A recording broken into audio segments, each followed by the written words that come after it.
Entonces vamos a grabar eso. Listo. Entonces, hasta ahora no dijimos nada importante. Tenemos que acotar esta fórmula y esta fórmula. Y hay un problema, creo que es el ejercicio 7, que es t a la menos 1 por e a la menos x de t. Esta es la solución. Y x en 1. No voy a hacer el ejercicio, no sé si lo hicieron, pero simplemente para reforzar qué cuentas tenemos que hacer. Entonces, la f de tx, en este caso, es t a la menos 1 por e a la menos x. ¿Sí? Entonces, de acá uno, bueno, y x en 1 es 0. Entonces, de acá uno debería decir, bueno, si yo tengo un determinado rectángulo, ese es un problema, digamos, que después podemos discutir. Acá tengo t, acá tengo 1. Esto es x. Entonces, yo en 1 salgo de 0, y acá va a haber una cierta curvita, qué sé yo, no sé cómo va a ser eso. ¿Sí? Pero fíjense que una primera observación, f de tx es positiva. ¿Sí? Con lo cual, esto lo que me dice es que x es creciente.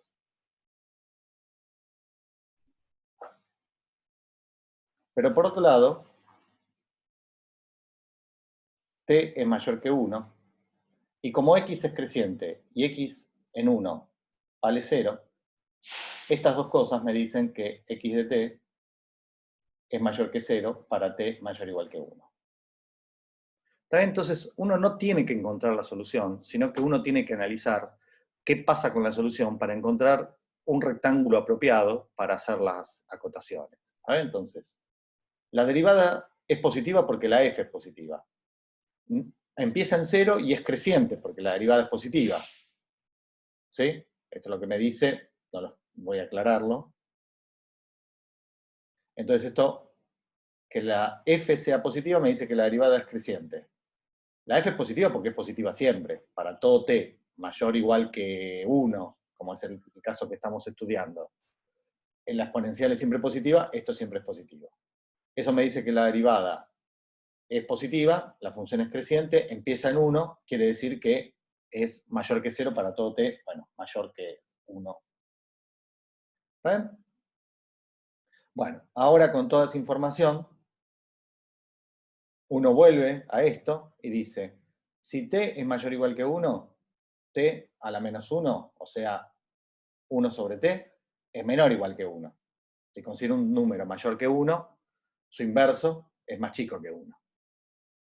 Y como x de t, dijimos es positivo, o mayor o igual que 0, porque empieza en 0, e a la exponencial, a e a la menos x de t, como este exponente va a ser negativo, esto es menor o igual que 1. ¿Está bien? Entonces, ¿qué me dice esto? Tengo dos números positivos y menores o iguales que 1. El producto es seguro menor o igual que 1. ¿Está bien? No lo dije, lo dije en otro momento, pero vamos a aclarar que son positivos. Positivos y menor o igual que 1, el producto es menor o igual que 1. Quiere decir que x punto, que es t a la menos 1 por e a la menos xt, por un lado sé que es positivo y por otro lado sé que es menor o igual que 1. ¿Está bien? Entonces, ¿esto qué quiere decir? Y bueno, si la derivada es menor o igual que 1, x de t, que es igual a lo que vale en 1 más la integral entre 1 y t de su derivada. Esto es menor o igual que 1, con lo cual x1 más la integral entre 1 y t de 1, menor o igual, ¿no? Entonces yo sé que x de t, esto valía 0, y esto ¿qué me da? T. X de t es menor o igual que t para todo tiempo. ¿Está bien? Entonces, con un poco de trabajo, uno tiene una idea sin resolver la ecuación diferencial, que por otro lado, les recuerdo, ustedes podrían resolver la ecuación diferencial, esta en particular. O sea, lo que estoy planteando es algo que uno puede hacer, este análisis con variantes, uno lo puede hacer en muchos problemas, inclusive en problemas en donde uno no sepa quién es x de t. En este problema en particular, uno puede saberlo, porque este problema tiene variables separadas, entonces con las técnicas que ustedes tienen, que adquirieron en Mate 1, son capaces de resolver esto. ¿Está bien? Con algún trabajo, tienen que revisar sus apuntes, calcular integrales, ¿está bien? No digo que sea una cosa sencilla, pero uno puede calcular explícitamente quién es x de t, en este problema en particular. Pero lo que estoy diciendo es una cosa que es un poco más grosera, ¿sí? Porque lo único que tengo es cuánto vale una estimación de x de t, ¿sí? Y que me dice, bueno, más o menos por dónde anda. Entonces, fíjense, yo sé que ahora mi solución, que nació en el punto 1, 0, es siempre positiva, y acá tengo t-1, perdón. Me olvidé de, cuando hice esta integral, tengo que hacer, la primitiva es t, evaluada en t, y en 1. Esta recta me queda t-1. Entonces esta es la recta x igual a t-1. Yo no sé dónde, pero sé que mi solución, que nació acá, mi solución verdadera, va a ser alguna curva ahí adentro. ¿Está bien?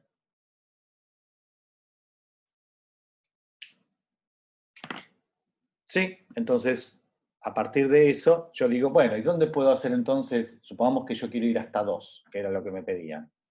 Bueno, yo hago las cotas en, supongamos, este rectángulo. Del el 1, 2 y del 0 al 1, que es lo que vale esta recta. Cuando estoy en 2, esto vale 1. ¿Sí? Entonces, ahí tenemos una región donde si yo calculara, y ahora es cuestión de hacer un poco de cálculo, ¿sí? Eso ya no es Mate 1, sino que es el cálculo que vieron en el CBC. Yo tengo que agarrar esta función, bueno, calcular su mentira porque las derivadas parciales. Calculo sus derivadas parciales con respecto a t, con respecto a x, y hago acotaciones que no son difíciles en este caso. ¿Está bien? No quiero resolverles el ejercicio, simplemente quería mostrarles cómo uno puede, en algunos casos, esto no siempre, este ejemplo se presta a hacer eso, a veces es un poco más complicado, uno puede lograr estimaciones de lo que quiere encontrar. Uno con esto va a encontrar estimaciones de la derivada con respecto a t, la derivada con respecto a x, de la función misma, ¿sí? De la función misma ya la encontramos. La función dijimos que siempre resultaba ser menor o igual que, esta es la f, siempre es menor o igual que 1. Entonces una cota para 1, f. Deriven con respecto a x, y fíjense que lo único que va a pasar es que va a cambiar un signo con respecto a f. Me va a quedar la misma función multiplicada por menos. Bueno, como estoy acotando el módulo, me da lo mismo. La cota de f de x también es 1. Y de ahí ya saco L. ¿Sí? Y calculando la derivada con respecto a t, también van a encontrar fácilmente una cota para las derivadas con respecto a t, con respecto a x, con respecto a f. Con eso les va a dar quién es la constante c, quién es la constante l, y ahora volvemos. Este era el ejercicio 7 de la práctica, creo, si no me equivoco. No. Perdón, Pico, una pregunta. Sí, decime. ¿Viste cuando vos calculás la C, ¿Vuelvo a la que hoja? calculás la derivada? Sí, está ahí también igual, Está así que es lo bien. mismo. Sí. Que vos calculás la derivada con respecto al tiempo, bueno, a t, digamos, Sí. de tx. Vos Sí. tomás a la x como si fuera una constante, aunque dependa de t en realidad, la Sí. tomás como si fuera una constante, ¿no? Claro. Perfecta la pregunta. En esto estoy pensando que la f, o sea, sus derivadas parciales. Por eso me queda toda esta expresión, porque cuando yo derive se arregla la cadena, por eso me quedó esta expresión en las cuentas. Pero en realidad cuando pienso esto, estas son las derivadas parciales. Con respecto a t pensando a x constante, y derivo con respecto a x pensando a t constante también. Sí, está perfecto eso. Por eso O sea, esta fórmula sale de calcular la derivada segunda de x usando regla de la cadena. ¿Está bien? Esto salía de ahí, cuando yo decía x punto es igual a la f. Bueno, entonces ¿cuánto vale x dos puntos? O sea, su derivada segunda. Bueno, entonces por regla de la cadena, como x a su vez depende de t, me quedaba toda esta expresión. Pero ahora, en esta expresión, acá estoy pensando que la derivada parcial con respecto a t y la derivada parcial con respecto a x. Es decir, pensar a la otra variable como constante. Está perfecto. Ok, genial, gracias. Bueno, entonces con eso uno podría tener estimaciones tanto de C como de L. ¿Está bien? C salía de acá y L era la cota que uno podía tener en f de x. Pero el mayor trabajo es encontrar un rectángulo en las variables t y x, en donde yo sepa que mi solución, o el pedacito de solución que a mí me interesa, que en el ejercicio 7 es del intervalo desde 0 hasta, desde 1 hasta 2, para tiempo desde 1 hasta 2, que mi solución todo el tiempo está dentro de un determinado rectángulo, que es el que encontramos recién. ¿Sí? Y entonces con eso, uno puede tener con esta fórmula de error global, puede responder a la pregunta, bueno, ¿qué paso tendría que elegir para que el error fuera menor que, no sé, que me piden, creo que es un milésimo? Bueno, uno se fija qué cotas obtuvo de esto, que pueden ser que sean un poco groseras, pero no importa. Uno dice, bueno, encontré cotas para C, para L, el T sé que es 1, porque voy de tiempo 1 a tiempo 2, en la longitud del intervalo en el tiempo, T grande. Y entonces ahí me fijo cómo tengo que elegir H para que este error sea menor que 10 a la menos 3. ¿Está bien? De cualquier manera, nosotros, esto es un montón de trabajo y uno no lo va a hacer en cada problema. ¿Está bien? En los ejercicios de la guía nos piden hacer esto y bueno, tenemos que hacer esto, qué sé yo. Nos mandan a hacer estas cuentas. Ahora, nosotros lo que planteamos en la clase pasada fue esta idea de estimación del error en el que uno computacionalmente estima el error. ¿Es una cota correcta? No. Pero fíjense que el ejercicio, esa parte creo que es el 7D, donde nos dicen dar un valor de h para que la estimación en tiempo 2 sea menor que 10 a la menos 3. Bueno, uno podría decir, y bueno, ¿y quién será esta constante que tengo acá? ¿Cómo hago para que el error local de truncamiento sea suficientemente chico como para que el error global sea menor que tanto? Bueno, entonces ahí lo que interviene es esta estimación del error que habíamos dicho. Método Taylor de errores, no.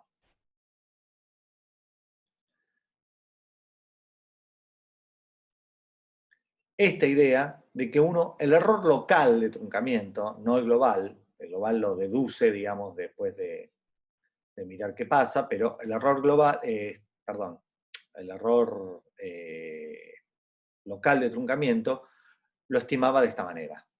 ¿Sí? Aproximadamente uno lo que dice es, bueno, me paro en un punto y hago un paso de h y dos pasos de h sobre 2.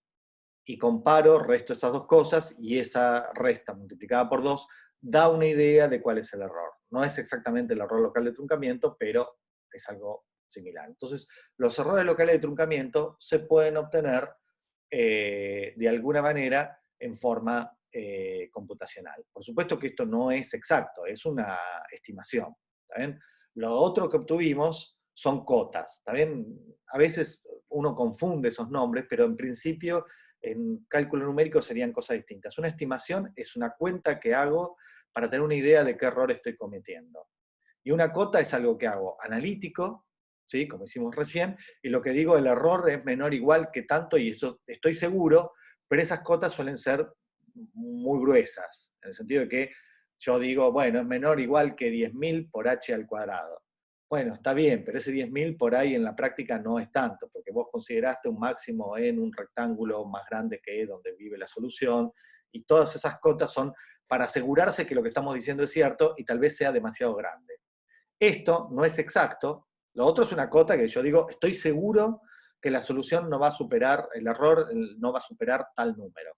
Y acá lo que estoy diciendo es una estimación aproximada de cuál es el error que estoy cometiendo. ¿Está bien? Son dos cosas distintas. Esto es computacional, lo que hicimos hace un rato era analítico, y una es una cota grosera, y esto es una estimación que no es exacta, pero se ajusta un poco más a lo que uno piensa que va a ser el error. Bueno, entonces son dos formas distintas, pero ahora en este ejercicio, en el ejercicio que nos planteaban en el 7D, nos piden lo primero, ¿no? Encontrar una cota analítica para estar seguros que el error es menor o igual que tanto. Bueno, eso en cuanto a errores. ¿Está bien? Entonces,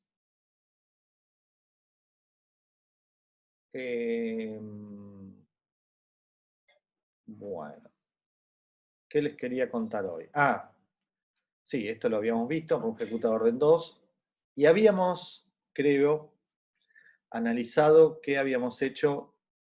Esta era la parte algorítmica, ¿sí? En el Runge ejecuta orden 4, uno plantea lo mismo, ¿sí? Uno dice, bueno, ¿cómo voy a avanzar un paso? Desde el xk-1 al xk. ¿Qué es lo que voy a hacer? Bueno, Runge ejecuta orden 4 es más complicado, digo, tiene más pasos en cada iteración. Para pasar de xk-1 a xk, tengo que hacer varias evaluaciones, 4 evaluaciones de la f, ¿sí? Y hacer estas cuentas. Entonces, la primera pendiente es lo mismo, como si fuera Euler. De ahí avanzo hasta la mitad, ¿sí? Y calculo de nuevo cuánto vale la pendiente de una solución que pasara por este punto. ¿Está bien? Entonces, una vez que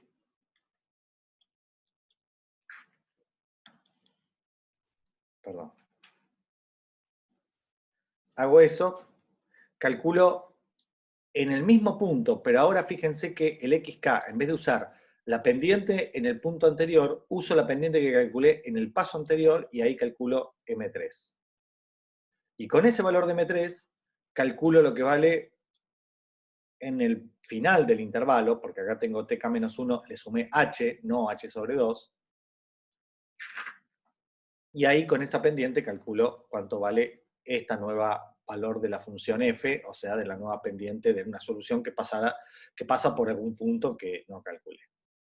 Entonces ahora avanzo en el tiempo y calculo el punto como una combinación, como un promedio, pero un promedio pesado. Fíjense que estoy dividiendo por 6 y este primer valor está multiplicado por 1, este por 2, este por 2 y este por 1. Fíjense que los coeficientes suman 1, más 2, más 2, más 1 suman 6, que dividido 6 me da 1. También fíjense que, por ejemplo, un caso tonto.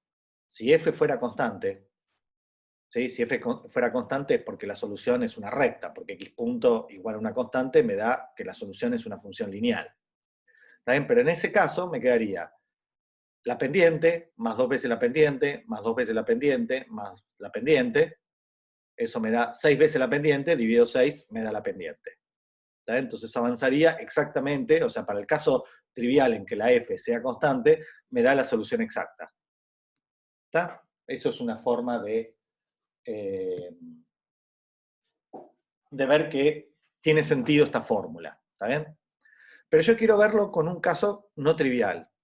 Lo que sigue a que f sea constante es que f sea lineal. Y eso tiene como soluciones exponenciales. Entonces, vamos a ver eso cómo da. Bueno, el error local de truncamiento se puede probar que es de orden 5.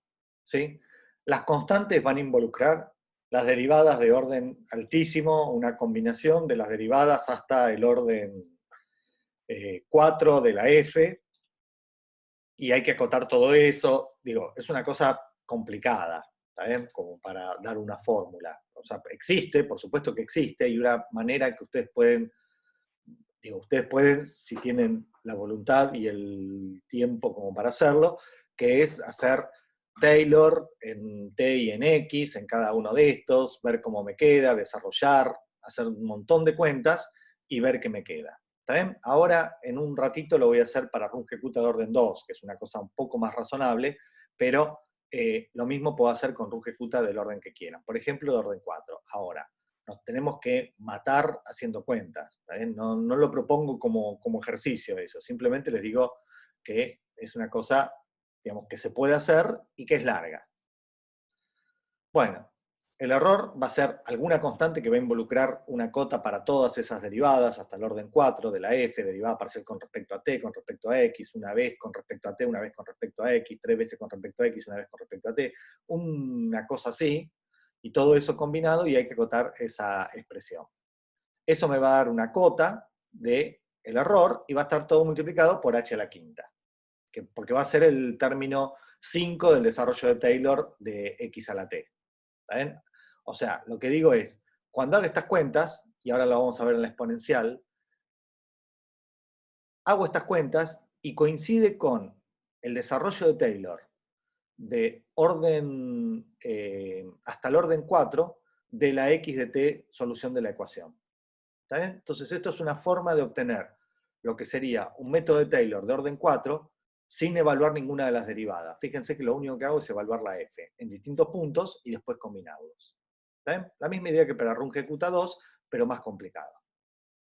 Bueno, y uno puede descubrir, igual que siempre perdemos un h, un orden, cuando pasamos del error local de truncamiento al error global. En todos estos métodos, valía para Euler, para Taylor, para rungecuta de orden 2 o de orden 4, uno tiene un determinado error local de truncamiento y siempre el error global es uno menos. Esta constante y esta no tienen por qué ser la misma, pero hay alguna constante que relaciona el error global con el término, con el paso h que estoy considerando.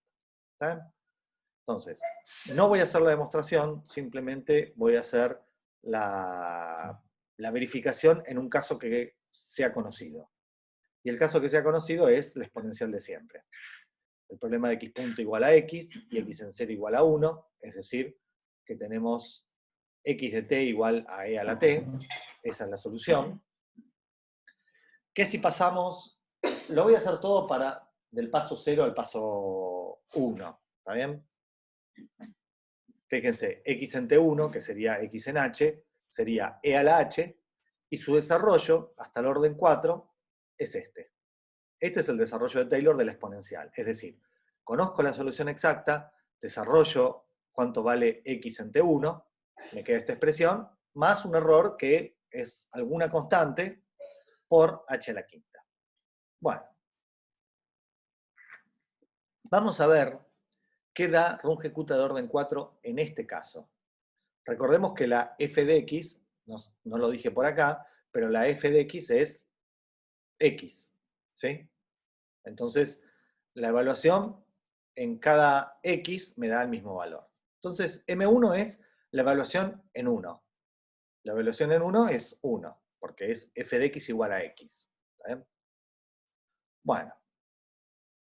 Entonces, ¿cuánto vale M2? Recordemos, vamos para atrás, ¿quién era M2?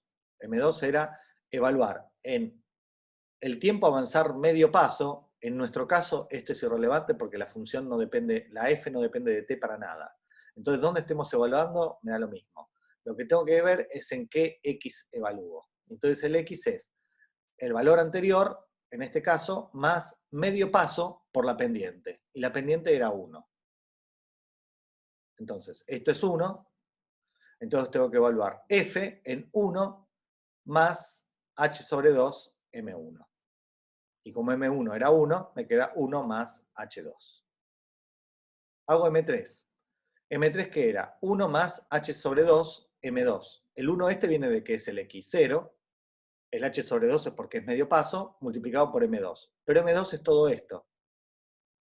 Entonces cuando a esto lo multiplico por H sobre 2 y le sumo 1, me queda esto de acá.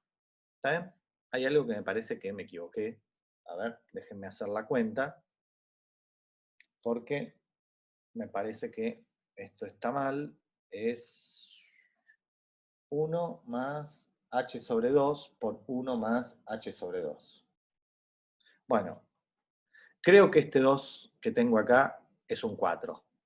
¿Está bien? Porque es h sobre 2 multiplicando a esto, me queda h sobre 2 y h al cuadrado sobre 4. Esto es un sobre 4, me equivoqué ahí. Muy bien. ¿O no?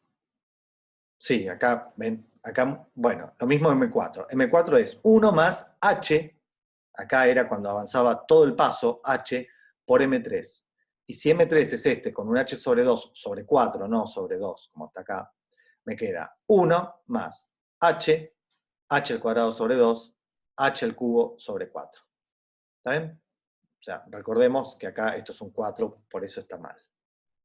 Bueno, y ahora cuando hago la combinación que tengo que hacer, el x0 más h sobre 6 más m1 más 2m2 más 2m3 más m4, y hago toda esa cuenta, el resultado me queda, haciendo todas estas cuentas, esto más 2 veces esto más 2 veces más 2 veces más una vez esto, y todo eso dividido 6, hago esas cuentas y me queda todo esto. ¿Sí? Entonces, fíjense que el x1 coincide con el x de t1 en los 4 primeros términos de Taylor, del desarrollo de Taylor. Entonces quiere decir que el error va a ser de orden h a la quinta. ¿Está bien? Por supuesto que esto no es una demostración, pero estamos mirando en un ejemplo que realmente da lo que habíamos afirmado. ¿Está bien? Es simplemente para verificar que esto funciona más o menos bien. Entonces, ahí tenemos el error local de truncamiento, es realmente uno de h quinta. Bueno.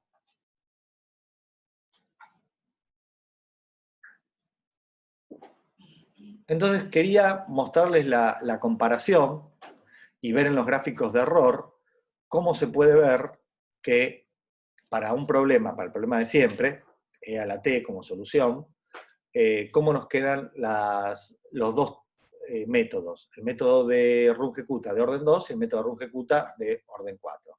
¿Está bien? Entonces, ¿qué es lo que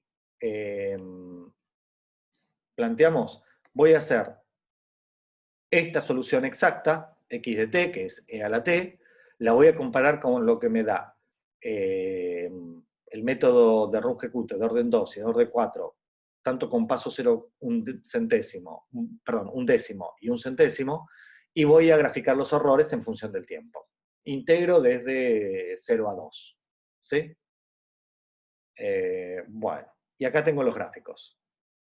Por supuesto que en escala semilogarítmica, como los errores son chiquititos y además varían en valores, o sea, tienen valores desde muy, muy chicos hasta otros no tanto, entonces en escala logarítmica para el error, no para el tiempo, es más cómodo verlo. ¿Está bien? Y además, lo que hicimos en un momento, que es en esta escala logarítmica uno entiende, o uno puede entender más, por qué uno dice que es un error de orden, es un método de orden 2 o un método de orden 4.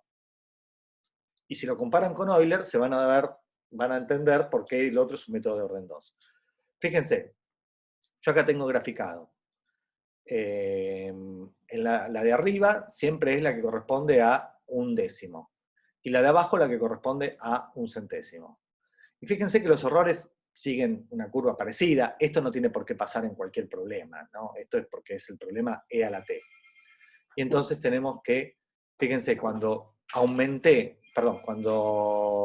disminuí el valor de h en 10 veces, el error pasó de, fíjense, este es un valor, qué sé yo, será 3 en este punto. Estoy en 3 o 4, no veo bien la escala, por 10 a la menos 3. ¿Sí? Vengo para acá y esto debe ser, acá debo estar en, no sé, 3 o 4 por 10 a la menos 3.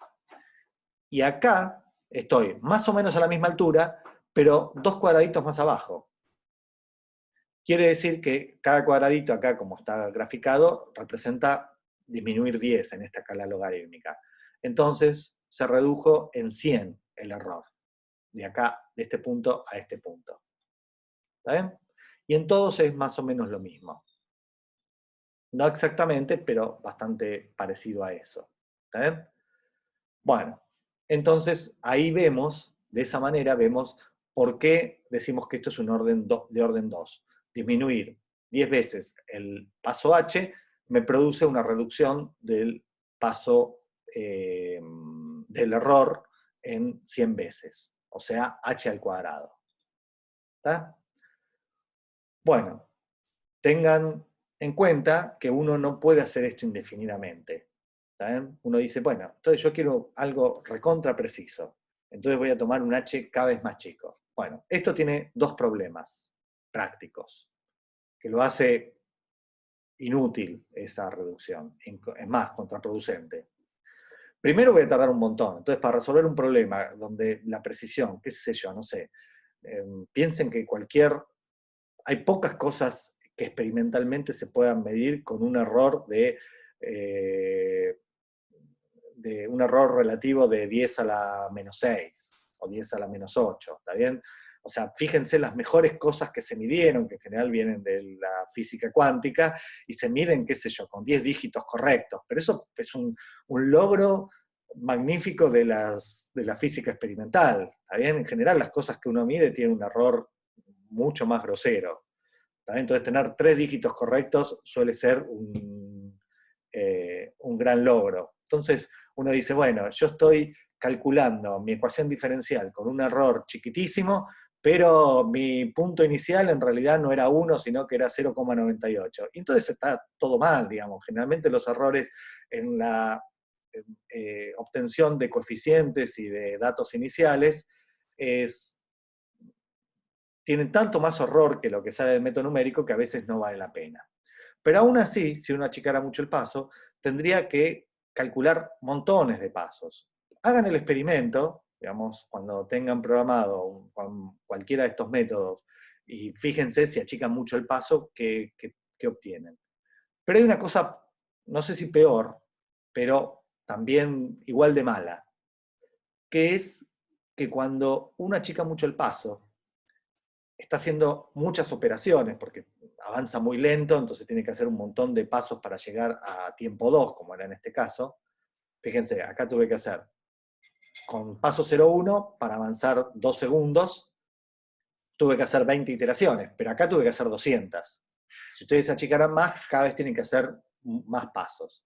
Entonces son un montón de operaciones encadenadas, y entonces empiezan a aparecer los errores numéricos. ¿Está bien? Recordemos que cuando uno hace una operación numérica con una máquina, no da exactamente el valor.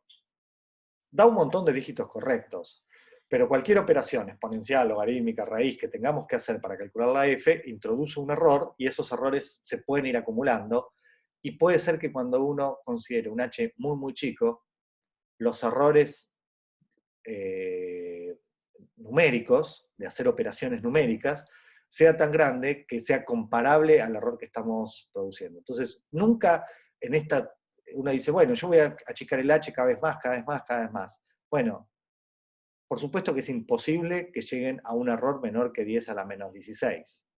¿Por qué? Porque ese es el orden de los errores de las operaciones numéricas. Una suma tiene ese error. Entonces, ¿por qué puedo pensar que todo lo que estoy haciendo para resolver un problema runge-kutta va a tener un error menor? Si ya cualquier suma que haga, hago, qué sé yo, 2,5 más 3,8 y tiene ese error. El 16º dígito no estoy seguro que sea correcto.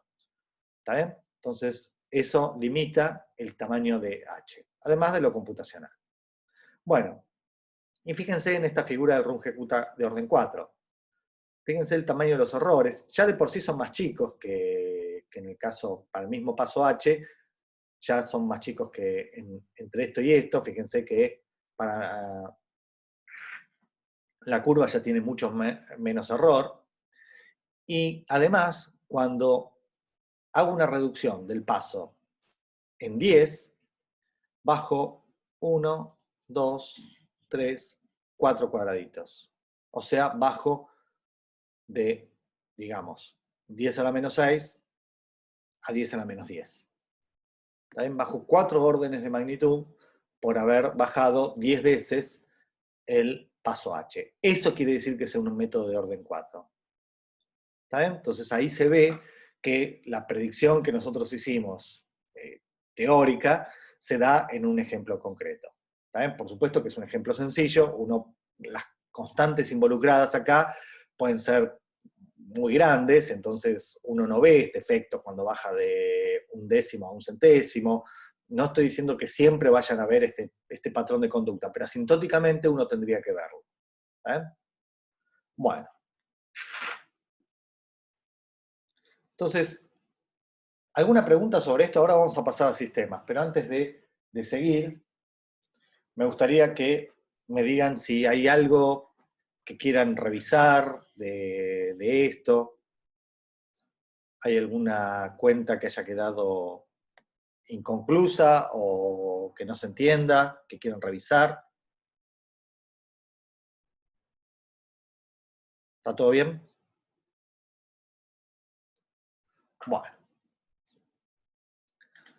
Bueno, vamos a ver la parte de sistemas. Bueno, como ustedes habrán visto en Mate 1, resolver ecuaciones diferenciales y resolver sistemas en forma analítica es bastante diferente. ¿Sí? Los métodos cambian, resolver sistemas es mucho más complicado, hay que calcular, inclusive en el caso lineal, autovalores, autovectores, nada, se vuelve bastante más complicado. Ahora, en cuanto a los métodos numéricos, no hay casi ninguna dificultad. ¿Está bien? La única dificultad de programación que o sea, los métodos son los mismos, la única diferencia es que tanto el X como la F son funciones que van de RD en RD. Acá, perdón, acá me equivoqué, debería ser también función del tiempo, porque es el caso general. Acá puse solamente que fuera función de X. ¿Está bien? Piensen también que es función de T y de X. Entonces tengo una función de muchas componentes. ¿Sí? Repito, me olvidé acá poner el tiempo, habría que haberlo puesto, porque las funciones, la f, el lado derecho del sistema de ecuaciones diferenciales, en general va a ser función del tiempo. Podría no serlo, eso es un sistema autónomo, pero tenemos que considerar el caso general. Ahora, la observación está, los algoritmos son los mismos. La única diferencia es que tengo que pensar todo vectorialmente. El X es un vector de RD, D es la D de dimensión, ¿no? La dimensión del espacio, podría ser 2, podría ser 3, o qué sé yo, cualquiera. Y entonces uno quiere resolver el problema por los métodos que conocemos. ¿Qué sería Euler? Exactamente lo mismo. Lo único que ahora, este xk, ojo, esto no sé si se llega a distinguir, bueno, esto es una notación que se usa muchas veces, muchos libros lo van a ver, que cuando ponen en negrita una variable, en realidad están tratando de decir que es un vector. Entonces el x tiene un montón de componentes. Entonces el xk es en el paso k, pero es un vector. O sea que este xk tiene, ahora después creo que aparece, xk1, xk2, xkd. Entonces tiene dos índices. Uno que dice en qué paso del tiempo estoy y otro es qué componente es.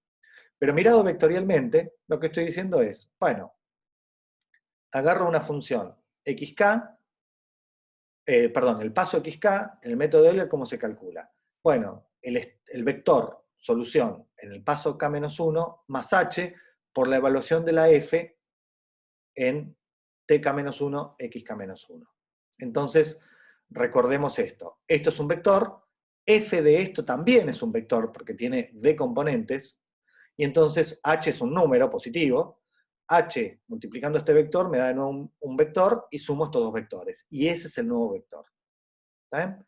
Entonces, para implementar el método de Euler no tengo que hacer ninguna otra cosa más que pensar a que ahora la f es una función que agarra vectores y me devuelve vectores. Para un tiempo t y para un x vector me devuelve otro vector que es el vector que le tengo que sumar, multiplicado por h, que le tengo que sumar el xk-1 para obtener el xk nuevo.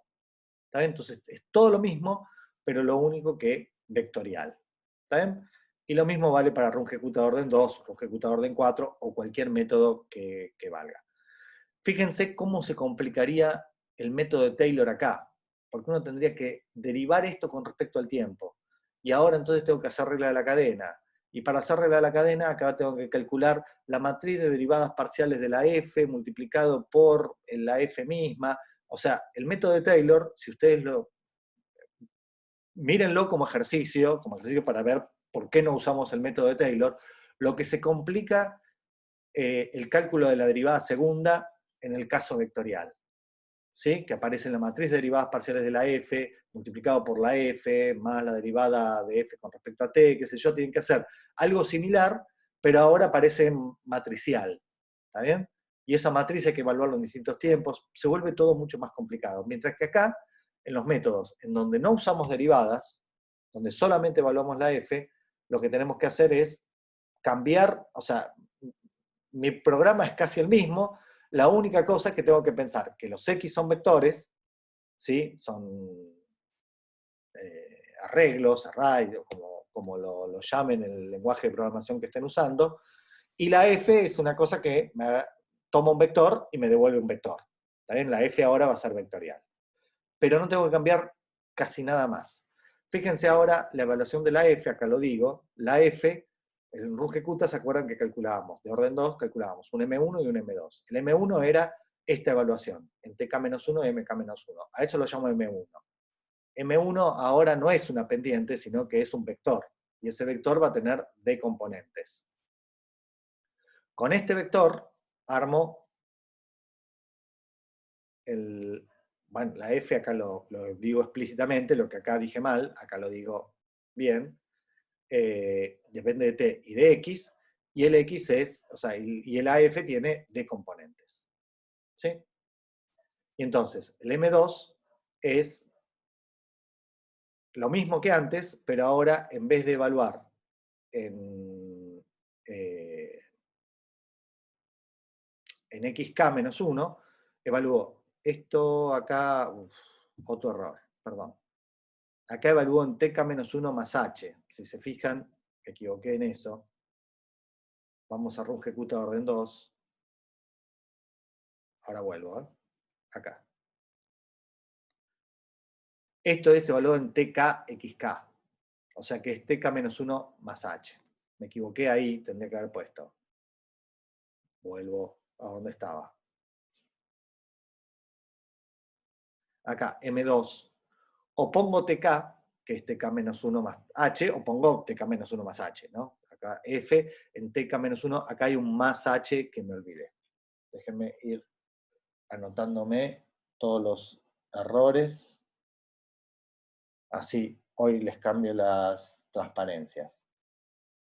Ya están subidas, pero en la clase pasada lo arreglo y lo cambio.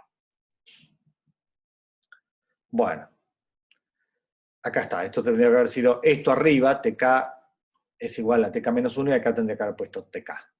O simplemente sumarle H ahí. Y ahora, el verdadero valor, el que sale del RunGQt de orden 2, es xk igual a xk-1 más h por el promedio de las dos pendientes. O h sobre 2 por m1 más m2.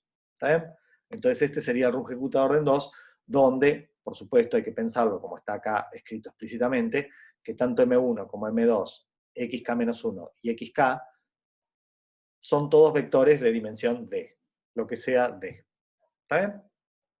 Entonces, ¿qué tengo que cambiar? Casi nada. Tengo que cambiar quién es la f y quiénes son los x.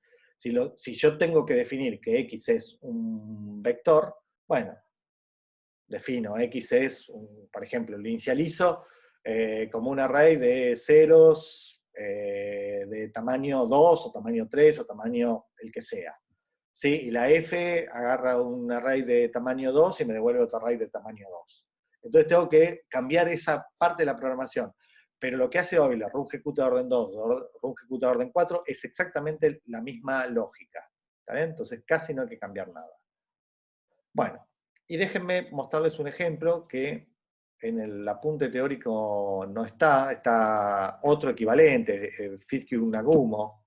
¿Sí? Son todos modelos de comportamiento, digamos, del potencial en la membrana de una neurona. ¿Está bien? Donde en todos los modelos se considera la diferencia de potencial entre el potencial eléctrico entre el interior y el exterior de la membrana celular y las concentraciones de los diferentes iones que importan para la diferencia de potencial. Entonces, bueno, por supuesto que nada de lo que diga sobre biología me tienen que creer, digamos, verifíquenlo ustedes porque la verdad que no lo aprendo mientras miro estas cosas para buscar ejemplos. Entonces, no, por favor, no, y si tienen alguna corrección, díganmela, porque puedo estar diciendo pavadas. Pero bueno, el primer modelo que apareció, que de Huxley y, bueno, y otros autores, era sobre el axón del calamar, gigante, o sea, eran neuronas suficientemente grandes como para poder, con las técnicas experimentales que había en ese momento, poder meterse y mirar la diferencia potencial y medir cosas. ¿Está? Entonces, eso era sobre el calamar. Esto es, creo que es un caracol de agua dulce, el cerebro del caracol de agua dulce. Acá debe haber aparecido una primera corrección. Ah, bueno, se baja, no lo subí, pero puedo subir, pero igual se baja con la referencia de los autores, y es viejito, del 84, pero está para bajarlo libremente. ¿Está bien?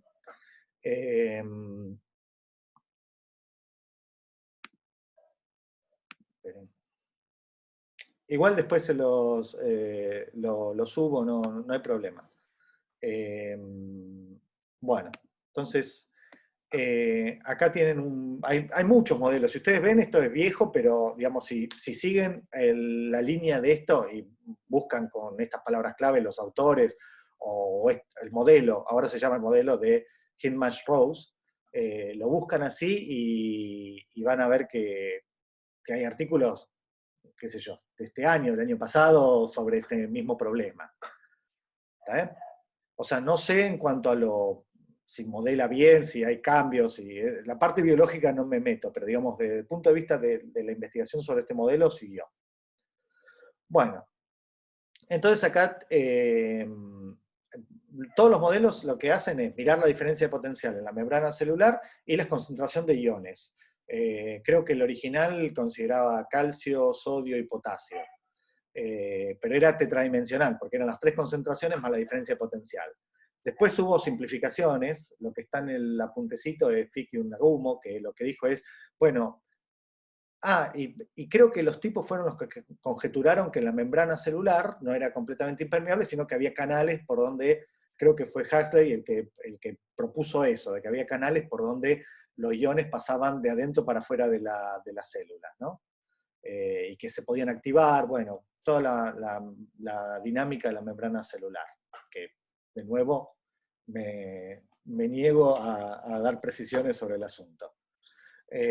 Bueno, pero ahí después hubo simplificaciones. Y esta es una simplificación tridimensional donde dicen, bueno, voy a considerar dos tipos de canales. Los canales de iones rápidos, que creo que es sodio y potasio, y otros que son todos los otros iones que lo considero como canales más lentos. Entonces hay una variable que es mucho más lenta que las otras, que son la diferencia de potencial y los iones rápidos, ¿no? Las concentraciones de iones que rápidamente, que se difunden para adentro o para afuera, digamos, de la célula rápidamente. Bueno, entonces, bueno, lo que decíamos, este modelo es una extensión de Fiki-Nagumo, y este es el modelo. Fíjense que no es ninguna cosa del otro mundo. X representa la diferencia potencial, Y es la concentración de iones que se difunden rápidamente, que pasan de adentro para afuera, de afuera para adentro, no sé, rápidamente, y Z es la variable lenta. ¿Está bien? Y todos A, B, C, R, S y X1 inclusive son parámetros, son constantes. El I podría ser un I de tiempo, ¿sí? Porque es la corriente de, no sé cómo se dirá eso, despolarización, ¿sí? O sea, como un reseteo de la neurona. Bueno, pero eso acá todo el tiempo él lo modeló como una constante, o simplemente como algo que empezaba en 0 y que en algún momento se activaba y quedaba constante. ¿Está bien? Pero ustedes van a ver que hay un montón de artículos donde esto lo piensa pulsante, o sea, en artículos sobre el tema, digamos, este I es un IDT. Pero nosotros acá lo estamos pensando también, perdón, como una constante. Que es digo, estoy siguiendo el modelo que él hace. Y acá tengo estos recortes de lo que él obtiene, y dice, bueno, bajo estas condiciones, estos valores de los parámetros, respeté las letras que él da, el X1 no es un parámetro, se deduce de todos estos valores A, B, C, R, a partir de eso, uno hace una cuenta que está relatada en el paper, y uno obtiene este valor X1.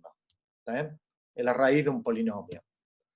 Y entonces el tipo dice, bueno, este es el potencial, el X de t, cómo pulsa a partir de un determinado tiempo, de 700, yo lo puse como si fueran 700 milisegundos, pero eso depende de uno cuando hace el sistema, digamos, considera las unidades que quiere porque redimensiona el problema para que sean, digamos, valores cómodos para trabajar.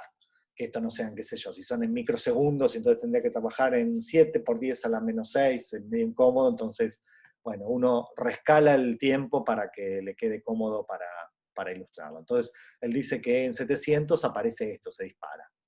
Esto es con otro valor de i. Esto es con i igual a 2, sería este gráfico, y este sería con i igual a 4. Bueno, pero lo que quería hacer es ver cómo uno puede, con un rungecut de orden 4 y un paso chico, simular y obtener esto, en un caso que es un sistema. ¿Eh? Entonces, bueno, fíjense que si la... Esperen que veo la pregunta o la observación. M2 para rungecut de orden 2. ¿Se suma cada posición de los vectores? No, Franco, sumo los vectores, o sea, sumo coordenada a coordenada. No es que sume las normas, no es lo mismo que sumar las normas. Cuando yo tengo dos vectores y los sumo, la norma de la suma no es necesariamente la suma de las normas, pero además no me interesan las normas, perdón que voy para atrás, pero quiero contestar esa pregunta porque es interesante. Cuando hago esta cuenta, esto, o qué sé yo, acá, esta cuenta que estoy haciendo acá, o esta que estoy haciendo acá, sumo componente a componente. Acá, a la componente 1 del estado anterior, del xk-1, le voy a sumar el m11.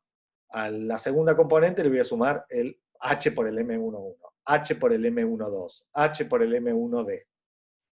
¿Está bien? Así es que estoy sumando y obtengo el nuevo valor de xk, o sea, esta suma. ¿Está bien? Es una suma vectorial, sumo coordenada a coordenada.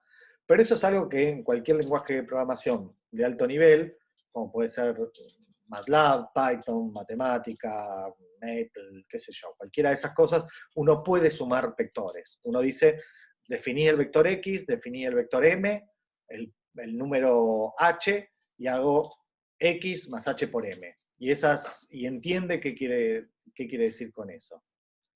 Yo después tengo un programa no en Python, sino en matemática, que podría mostrarles para ver cómo hice la simulación de esto de acá. No sé si eso aclara las cosas. Listo. Bueno, y entonces, bueno, ¿ves? Esto acá voy a tener un vector, o sea, la dimensión acá sería 3, 1, 2, 3 vectores. En vez de llamarlo x1, x2, x3, como son 3 solamente, lo llamé x y z. ¿Está bien? Y entonces esto sería, el lado derecho sería una función que dado cada x, cada y y cada z, me devuelve. Esta es la primera coordenada, esta es la segunda coordenada y esta es la tercera coordenada. ¿Está? Bueno, y entonces es un sistema autónomo porque no depende para nada de t. Lo que podría depender de t es esto, y en este paper se considera que es constante. I es 0,4, o I es 2, o I es 4. ¿Está bien? O distintos valores. Entonces, ahí no, ¿cómo es? No tengo que pensar lo que es una función del tiempo. Lo pienso allí como un parámetro más. Bueno, Y entonces ahí tengo la f, esto sería el x punto igual a todo esto, el y punto igual a todo esto, el z punto igual a todo esto. Y entonces así, con estos parámetros, uno aplica, fíjense, yo podría haberlo hecho con menos pasos, ¿no? Pero yo dije, bueno, para estar seguros, voy a considerar un Runge-Kutta de orden 4 con un paso de medio centésimo, o sea, 5 milésimos. ¿Está bien? Y yo quiero llegar hasta 2000 milisegundos, porque él dijo que las oscilaciones empezaban en 700, entonces dije, bueno, voy a ir hasta 2000 milisegundos. O milisegundos o unidades de tiempo, lo que ustedes, digo, yo lo llamo milisegundos por comodidad. Y entonces resulta que tengo que hacer una cantidad gigantesca de pasos, 400.000 pasos de Runge-Kutta de orden 4. En cada paso de Runge-Kutta tengo que hacer 4 evaluaciones de estas funciones. Es decir, fíjense la cantidad de operaciones que tengo que hacer.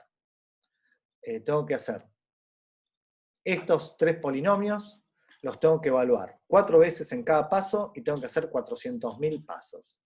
¿Está bien? O sea que tengo que hacer 1.600.000 evaluaciones de cada uno de estos polinomios. ¿Está bien? Una cantidad grande.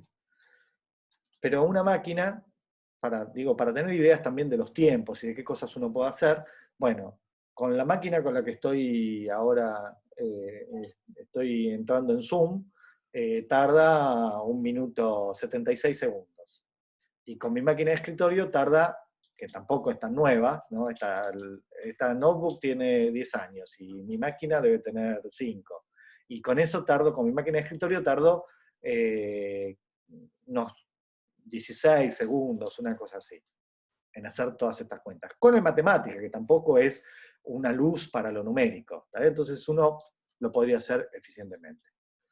Bueno, entonces, fíjense con estos valores de parámetros, que son los que están en el paper, con el x1 que se deduce, que justo quedó el número áureo cambiado de signo, pero no es porque sea ninguna cosa mágica, sino cuando uno resuelve la cuadrática correspondiente a estos parámetros, ¿sí? Como dice adentro del paper, resulta que el x1 es esto, nada más. Bueno, y para I2, acá creo que tengo la graficación, fíjense, esto es, siempre grafico la variable más importante en estos modelos, que es la diferencia potencial en la neurona. No sé si es la más importante, pero por lo menos es lo que se puede medir.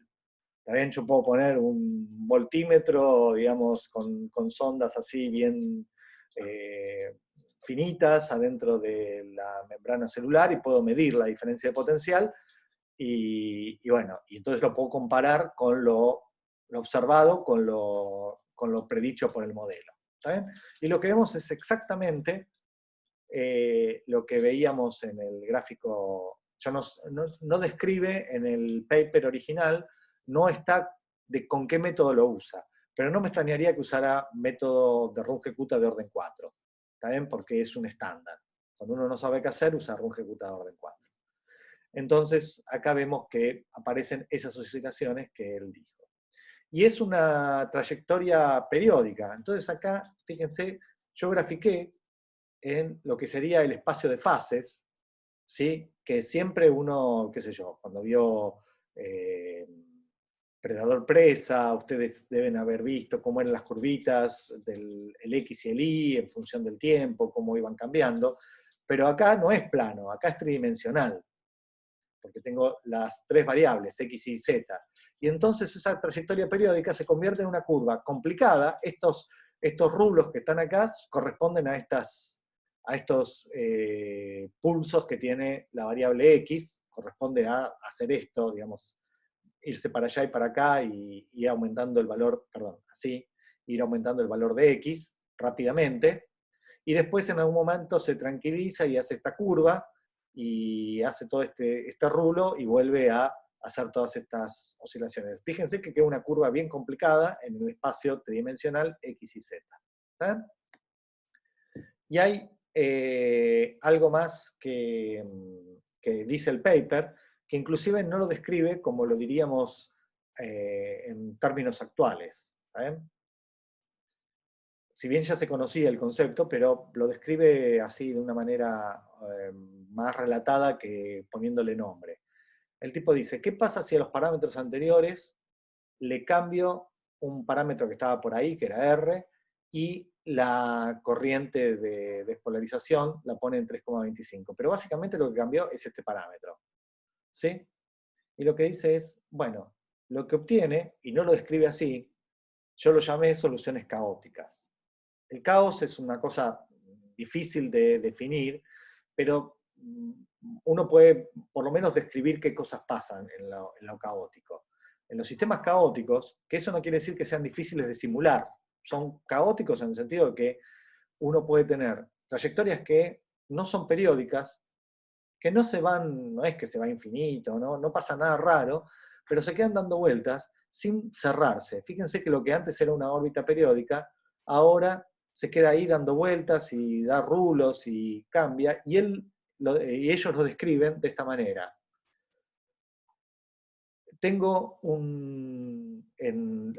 Se observa que a veces la neurona pulsa 4 veces, después 5, después 9, después 7, y tiene unos cambios en la cantidad de pulsos que da antes de volver a un estado de, qué sé yo, de tranquilidad, digamos, y después vuelve a pulsar, y después se calma de nuevo, y después vuelve a pulsar. Eso lo hace, mientras que antes eran siempre, en este caso, son una cantidad fija, en este caso con estos parámetros es 9 veces, y después se tranquiliza, y después vuelve a ser 9 veces, y esto se repite indefinidamente. En este caso, es una cosa que ellos describen como aleatoria, pero el sistema no tiene nada, lo que dicen es, no hay ruido, no hay nada aleatorio acá, no es que hay algo externo que lo esté modificando, sin embargo, el comportamiento es impredecible. ¿Está bien? Y eso es típico de lo que uno llama soluciones caóticas. Por supuesto que excede completamente nuestro curso, pero quería mostrarles un caso de un sistema no demasiado complicado, 3x3, que tienen que ver con aplicaciones, no es una cosa traída de los pelos, que a uno se le ocurrió, digamos, plantear un sistema para que matemáticamente pase algo, es un sistema biológico perfectamente razonable, con comportamiento caótico, ¿está bien? Donde nos dice que, aún siendo determinístico, el sistema, digamos, porque uno no tiene nada aleatorio, nada probabilístico que esté influyendo sobre el problema, sin embargo, digamos, esto hace que las soluciones tengan un comportamiento errático. ¿Está bien? Él no lo describe como caótico, lo caótico es mío, pero básicamente está describiendo eso. ¿Está bien? Bueno, entonces, otra cosa, a ver si encuentro el artículo, porque quería mostrarles algo más del artículo ese. ¿Dónde lo tengo exactamente? Déjenme buscarlo un ratito. Porque quería mostrarles que lo que dije, creo que se los mencioné la clase pasada, que muchas de las cosas que están en ese artículo, si bien no es trivial, ¿está bien? Hay que esforzarse un poco para entenderlo, digo, pero son todas cosas que están al alcance de ustedes. ¿Está bien? Entre lo que vieron en Mate 1 sobre la parte, digamos, teórica del sistema de ecuaciones diferenciales, cuando tenían en los ejercicios donde tenían un punto estacionario y analizaban si la matriz que linealizaban tenía autovalores reales, complejos, positivos, negativos, y hacían todo ese trabajo. Entonces, ahí, esperen que estoy distraído porque estoy buscando el artículo. Si ustedes lo miran, el tipo hacen esos análisis, ¿está bien? O sea, tienen todos los... esperen que lo busco.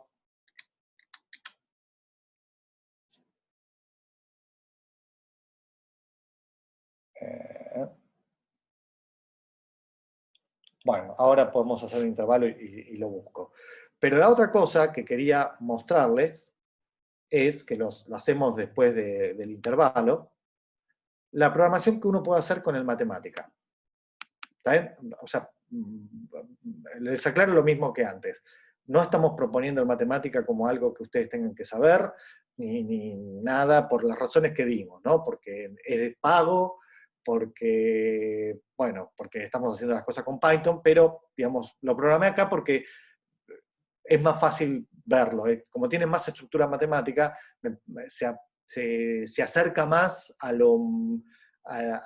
las transparencias, ¿no? Lo que estoy escribiendo acá se parece a las transparencias. Entonces, por eso es que quería verlo con el matemática. Pero hagamos una cosa, hagamos el intervalo, yo preparo todo el paper, les muestro cómo hace las cosas el paper, el programa que hice en matemática, que las ideas son las ideas de programación, con lo cual cambiando lo que haya que cambiar, les va a servir para hacer la programación de esto o de cualquier problema con sistemas y Run Ejecuta Orden 4 para resolver los ejercicios. ¿Está bien? Entonces, si les parece, hacemos un intervalo y después volvemos con, bueno, les cuento lo que hice con el matemática y miramos el paper. ¿Les parece? Ok, bueno, entonces en 10 minutos nos encontramos.